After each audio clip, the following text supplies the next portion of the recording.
All right, everyone. First of all, how are you guys doing? I hope you're having a wonderful day as always.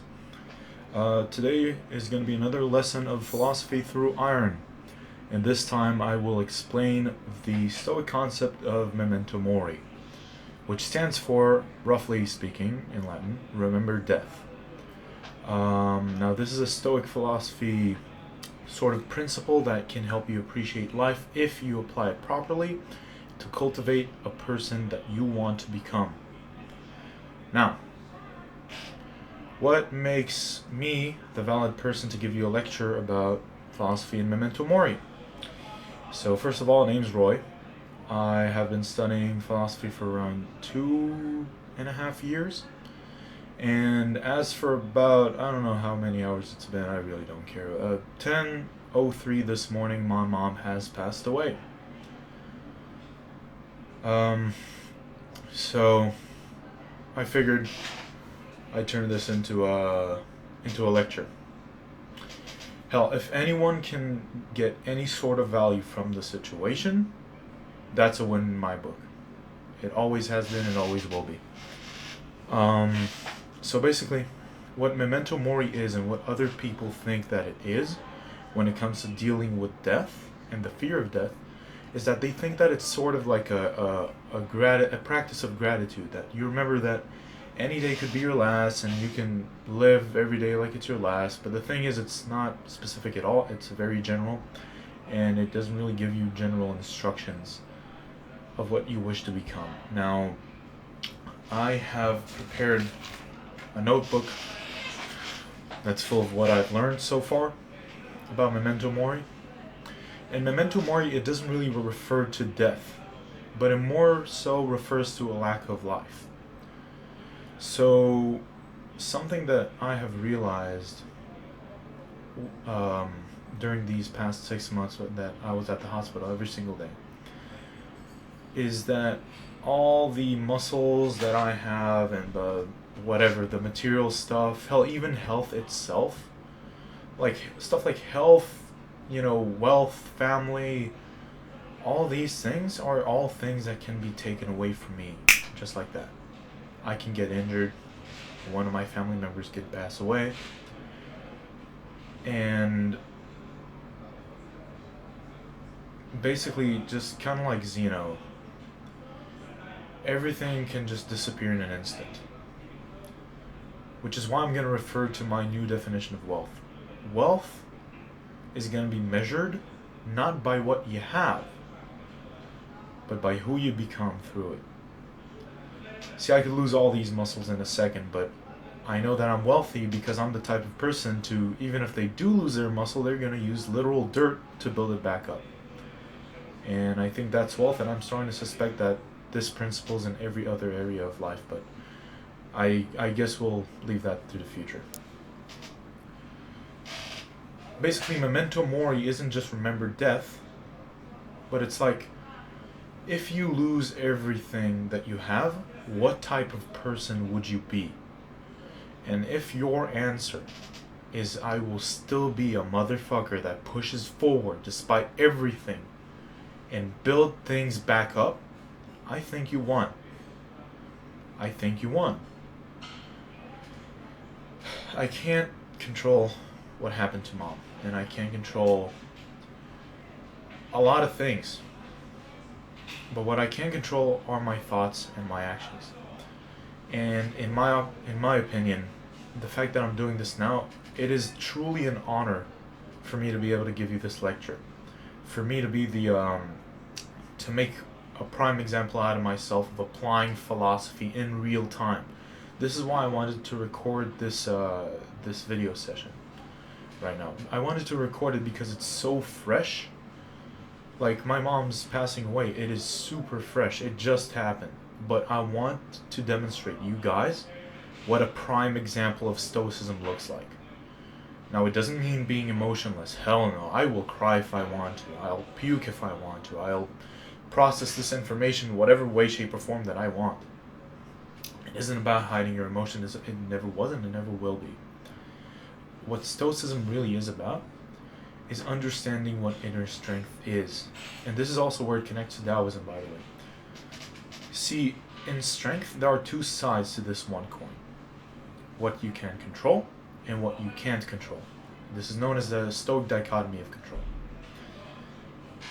Now, true strength isn't only measured in controlling only what you can, but also letting go of what you can't. I can't control what happened to Mom.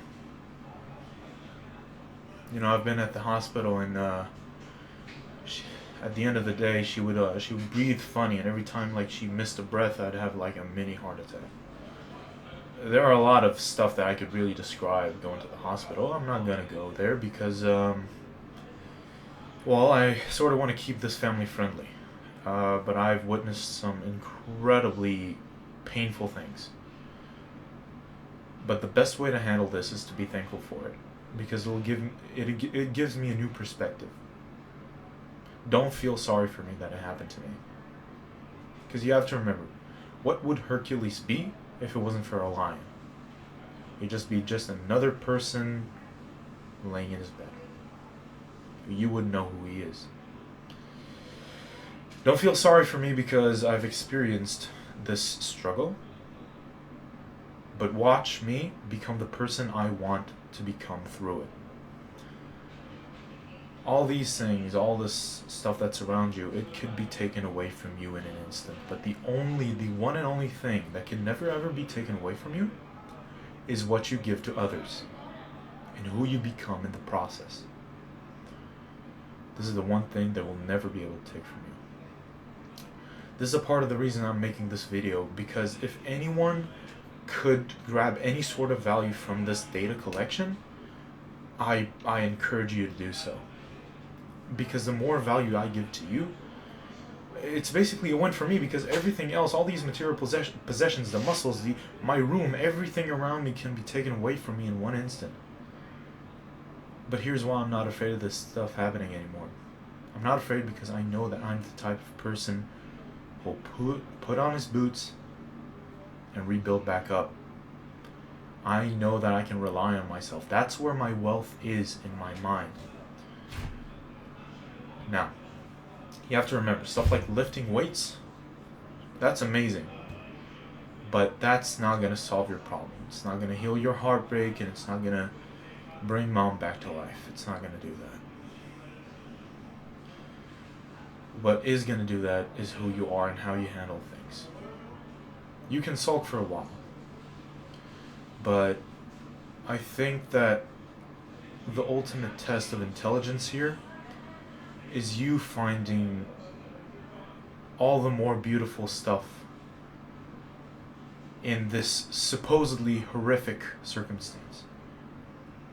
Yeah, this, what happened to Mom is absolutely horrific, but no one, and I mean no one, ever set in stone that it will be a negative thing. That is what I get to decide. I get to decide if that's negative, and as long as I breathe, it's not going to be. And it's not going to be because I want to honor my mother. And I want to become a better person through it, for her and for myself. Which is why the way I'm going to handle it is I'm going to utilize every single opportunity, every single perspective that going to the hospital for these past 6 months has given me. I've seen people with half of a head, and this is the least morbid stuff that I can think of, because again, I want to keep it family friendly. But that gives me a new perspective. And I've become like a much stronger and much kinder person throughout this process. And me making this video is a prime time example of that, because this is an opportunity for me to utilize this truly insane pain that I felt to teach you guys, because the only reason that I was able to handle it well is thanks to philosophy. And I can't envision anyone else going through these same things without these tools, because I've had genuinely good tools through philosophy, and I want to give them to you. So here's the dichotomy of control simplified, and this is really what memento mori is. It's just a derivative of that. So the dichotomy of control goes the following way, as I described earlier. Strength is in controlling what you can, but releasing what you cannot. And if you notice, there's a very clear synergy between Taoism and Stoicism. The thing is that they're two sides of the same coin. Controlling what you can is more so attributed to Stoicism, but letting go of what you can is more so contributed to Taoism, but they're literally the same thing. I mean, it's the same equation inverted. Like, people, please see this. And this is what memento mori is. Controlling what you can, how you react to this, what I'm doing right now. Take example, write in your notebook, and releasing what you can't. Mom's gone, but I can honor and I will honor her. Through iron, through philosophy, through educating both myself and other people. Because that is the type of motherfucker I am. That's who she made. That's her son. In the flesh.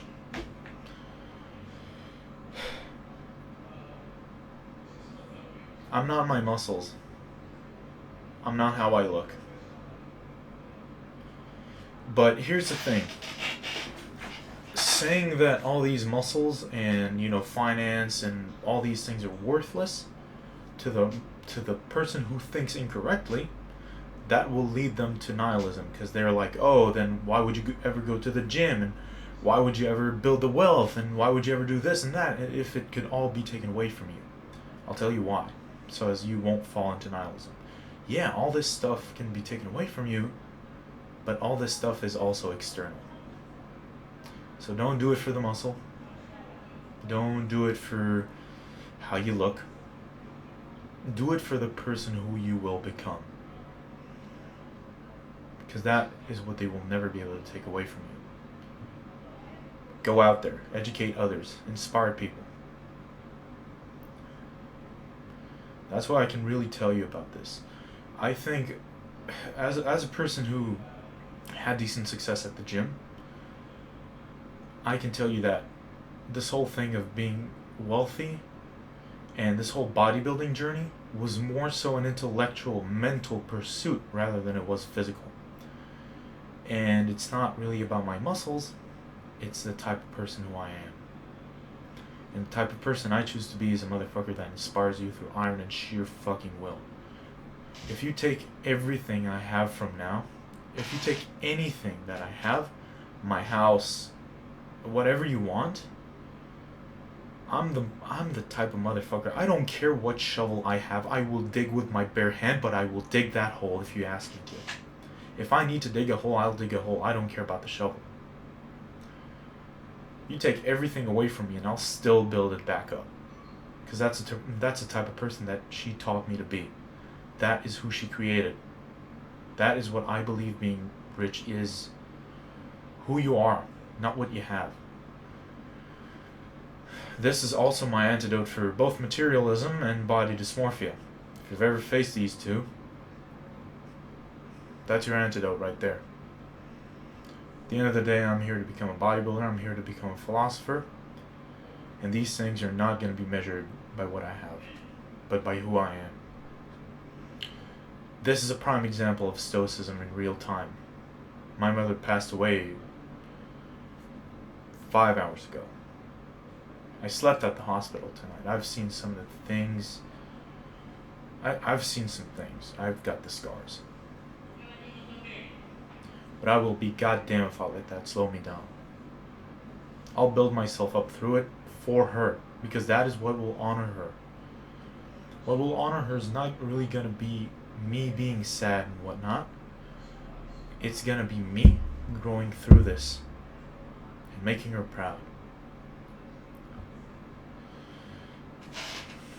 That's the type of person who I am. Me recording this video is merely an example of everything I taught you. By the way, by you guys, I'm referring to my football players, whoever's going to watch this. Because if you guys didn't know, one of the things I do is I coach American football, more so strength and conditioning, to young athletes. We're talking teenagers here, a few years younger than me. And I do that with philosophy. I also make sure that they're educated because philosophy is, again, one of the most important things to me on this planet.